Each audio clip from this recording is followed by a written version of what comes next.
Hey folks, Mr. Oleson here. Let's do some econ.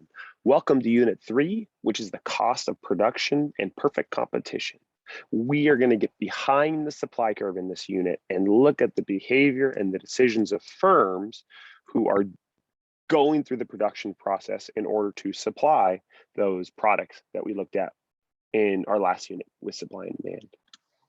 This lesson is topic 3.1, which is the production function. What do we mean by production? Production is the process by which firms convert inputs into outputs. So that's what we mean by production. What are inputs? Inputs are the same as resources, which are the same as the factors of production. So when I say, what are the 4 factors of production? Hopefully by now you could quickly shout them out. And of course, they would be land, labor, capital, entrepreneurship. So that's what we mean by inputs. So how do firms take that land, labor, and capital and combine them to create outputs? Output is just the product or the good or the service that firms are producing in order to supply in the market for consumers. So all the different interesting things that happen when we take resources and combine them to produce goods and services is the production process. If we were together in class today, we would do a brief widget production simulation. I'm going to tell you a little bit about it because it usually is a fun little intro that students enjoy for the production process. So if we were together in class today, I divide the class into 2 firms, and I would give each side of the room 1 stapler, 1 pair of scissors, 1 table to work on, and then plenty of staples and paper. And what would happen is each round, we would hire 1 more worker. So in the first round, 1 worker would do all of the production themselves, and then each round, we would hire 1 additional worker. What is the production process? It's all available for you on this slide. So how does it work? I'd set a clock, I'd set a timer for 1 minute, and then you could begin working, and you cut a piece of paper in half long ways, and you fold it in half as shown there in step 2, and you wrap that around itself and put a single staple in it. That's 1 ring. You keep going, you do as many as you can in a minute, and you attach them onto each other on one side. So this example slide right here shows 4 rings. Okay, so this is the data that you would be collecting in class. So go ahead and make some predictions before I give you a sample set. When we have 0 workers, obviously we would produce 0 links. But how many links do you think in 1 minute the first worker could produce on their own? And then what about when they got to hire a second worker? If there are 2 total workers, what do you think the output of links might be? And then eventually we'd have 3, 4, 5, and 6 workers. So make some predictions. What do you think might happen? How might the process change as we hire more workers?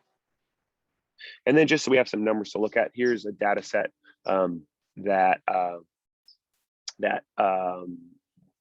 shows the relationships that often come up in this class. Okay, so when we had 0 workers, the output was 0. When we had 1 worker, the output was 5. When we had 2 workers, the output was 13, and so on and so forth. Okay. So interesting behavior of the total output produced. You can compare that to your predictions. The next thing we would do is look at the marginal product, which is the additional output from hiring 1 more worker. So the marginal for the first worker was 5 because we went from 0 to 5 output. The marginal productivity for the second worker, however, was 8 because we went from 5 to 13. So if you calculated all those marginal products, you would get a column that looks like this. And I would ask you, what the heck's going on there? Why do you think the marginal product behaved the way that it did? So think about that for a couple seconds. And hopefully the following may have came to mind. At first, when we went from 1 to 2 workers, we benefited from specialization. So marginal productivity increased because as we hired more workers, we benefited from specialization. However, marginal productivity eventually started to fall, and that's because of the most important concept from today's lesson, which I'm going to talk about in more detail, the law of diminishing marginal returns. Right, as we added more workers, eventually the marginal productivity started to fall after we lost those initial benefits of specialization. And then in this instance, eventually we got to, with the 6 worker, negative marginal returns, right? That has nothing to do with the skills of that 6 worker. It has everything to do with the law of diminishing marginal returns and the idea of too many cooks in the kitchen, right? So we ran out of individual tasks for folks to do, and maybe the team started bumping into each other, maybe arguing, and actually contributing to a negative marginal product, which means the total product decreased by 3 in this case. Okay, so that would be kind of our little simulation that we would do. Here's just a picture of some rings from a group that did this at a conference I went to a couple of years ago to give you a sample of what may have been produced by your classmates. Okay, so that's a little bit about the widget production simulation. Now, what we did with the widget production is we kind of simulated this process of combining resources to produce products, and we got some data. Okay, so when we look at data in this unit, we need to be able to interpret and understand the total physical product or the total product, and that's just the total amount produced by the firm at any given time. And then we also need to be able to analyze the marginal product. The marginal product is the additional output generated by adding additional workers, okay, or additional any inputs. In this example, it would be workers, right? So the marginal product is the change in the total product divided by the change in inputs. In this widget example, our change of inputs was always 1. So it was really easy to spot the marginal product. All you had to do was find the change in the total. Another indicator we're going to look at is the average product. That's the total output, okay, per unit of input. So you would take the total product and then divide it by the units of labor, or another way of saying that is divide it by the number of workers, right? So with a marginal product, we're looking at the change, the change in product based on the last worker hired, whereas with average product, we're going to divide by the total quantity of workers and say, what is the average worker producing for us? Okay, so these are a couple indicators that we're going to use. When firms go through the production process and they combine resources, we need to categorize resources today in a couple different ways. There are fixed resources and there are variable resources. Fixed resources are resources that don't change with the quantity produced. Okay, so this is a resource that you're using in the production process that is not going to change. The number of fixed resources is not going to change no matter how many you produce. For our widget simulation, fixed resources included the stapler, the table, the pair of scissors. I think that's it. Those things did not change no matter how many rings were produced. Okay. We also have variable resources. So variable resources are things that do change with the quantity produced. So in our little widget simulation, the number of workers was a variable resource. The number of pieces of paper used was a variable resource. The number of staples used was a variable resource. The more you produce, the more variable resources you use. Okay, try that on your own. You can pause the video and think about it. For a pizza restaurant, what would be examples? What would be 3 examples of fixed resources and 3 examples of variable resources?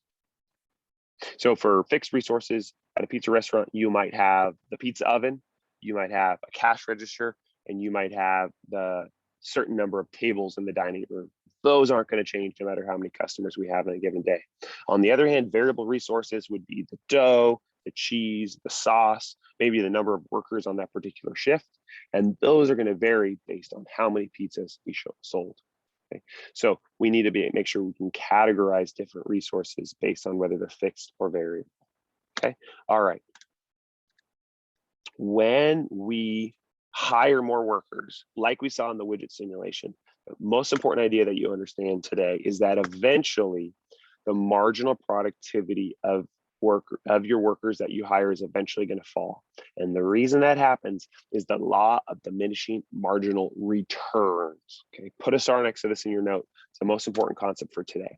The law of diminishing marginal returns says as variable resources, usually workers, okay, but it could be something else variable, are added to fixed resources, the additional output produced from each additional worker is going to eventually fall. Okay, so as long as you have at least one fixed resource, if you keep adding variable resources onto it, eventually that marginal productivity is going to fall. Okay? And this is sometimes expressed as the idea of too many cooks in the kitchen. Okay? If you start your own pizza restaurant, at first, when you hire the first few employees, you're going to benefit from specialization. So marginal productivity may go up, right? The law of diminishing marginal returns says that productivity is eventually going to go down, but it could go up at first. However, if you kept adding more and more workers, eventually you would get too many cooks in the kitchen. No doubt about it, that marginal productivity would fall. Okay, so where does that leave us with the production process? We need to make sure we can graph the production process. So when we combine those fixed and variable resources in our widget simulation or in our pizza production example, this is the graph, the different graphs of the different results that we could calculate. And this is really important because it's going to introduce to us the idea of the 3 stages of returns. When firms engage in the production process, they're going to experience 3 stages of returns, okay? In both of these graphs, we have the quantity of labor, the quantity of workers on the horizontal, and then these 2 lines show the marginal and average products, and this line shows the total product. What's happening in stage 1? In stage 1, the total product is increasing at an increasing rate, and the marginal product is increasing. Okay, why is that happening? That's happening because we are benefiting from specialization. As marginal product, the additional product from hiring one more worker increases, this total product curve is going to rise at an increasing rate. Okay, and that's because the slope of the total product curve is the marginal product curve. Okay, so that's stage 1. That's when we're benefiting from specialization. Okay, then once our marginal productivity peaks, we are going to enter into stage 2. Stage 2 is when we experience decreasing marginal returns. What's happening in this stage? The marginal product is falling. Okay, so you can see that here. So the law of diminishing marginal returns has kicked in. How do we know? Because the marginal productivity is falling. Okay, what's happening up here? Well, the total product curve is continuing to rise, but it's at a decreasing rate. And the reason is because as long as we have at least one fixed resource in the production process, okay, then each worker is going to add less and less.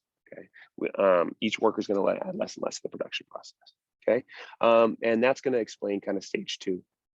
Stage 3 occurs when we get negative marginal returns. Okay, and that's going to begin when the marginal product hits 0, which is the same point in the production process where the total product peaks. Okay, what's happening in this case? The marginal product is negative. The marginal product is negative, and the total product actually starts to decrease. Okay, and this occurs because workers are simply getting in each other's way. There's no new tasks for them to specialize in, and they actually are bumping into each other. They're arguing. They're lowering the total productivity of the firm. Okay, so that's how you spot the 3 stages of returns on the graph. And I want you to pay attention to what's happening to the curves and the way they're interacting with each other. Okay, real quick, the other thing that's interesting to see is what's happening to the average product curve, right? It's increasing through the first stage and most of the second stage. And then once it crosses the marginal product curve, then it starts decreasing. Okay, one way to think about this is the marginal product curve is like a magnet for the average product curve. As long as the marginal curve is above the average product curve, it's going to pull the average product curve up. And then the marginal product curve is going to cross the average product curve at its highest point. And then when the marginal product curve is below the average product curve, it's going to pull the average product curve down. Okay, so that's what's happening. It's a little bit of an intro about what's happening with the average product curve. Okay, this is showing the same phenomenon. This chart is showing the 3 stages of production, except it's showing it in chart form instead of a graph form. So go ahead and pause the video for a second. If you have someone sitting next to you, and you're at this point together, feel free to stop and chat about this. Even though I don't want you to graph it out by hand, but I just want you to discuss or think about, based on this total product number, what would that total product, marginal product, and average product curve look like? Okay, how does this look similar to what we just did on the last slide? Okay, and then the next thing I want you to do is actually take this total product column, and I want you to calculate the marginal product and the average product for each row here, showing different numbers of workers. Okay, so pause the video, work on those 2 things, and then hit play when you're ready. The marginal product curve is just the change in the total product. Okay. So when we hired one worker, we went from 0 to 10, so the marginal product was 10. When we hired a second worker, we went from 10 to 25, so the marginal product was 15, and so on. In order to get the average product, you take the total product and you divide by the number of workers. Okay. So that's going to give you these numbers here. At 2 workers, total product was 25, divided by 2 gives us an average of 12.5. Okay. At 5 workers, total number of pizzas produced was 70. 70 divided by 5 is 14. Okay, so that's how you would calculate those numbers here. Next question is, can you identify the 3 stages of returns?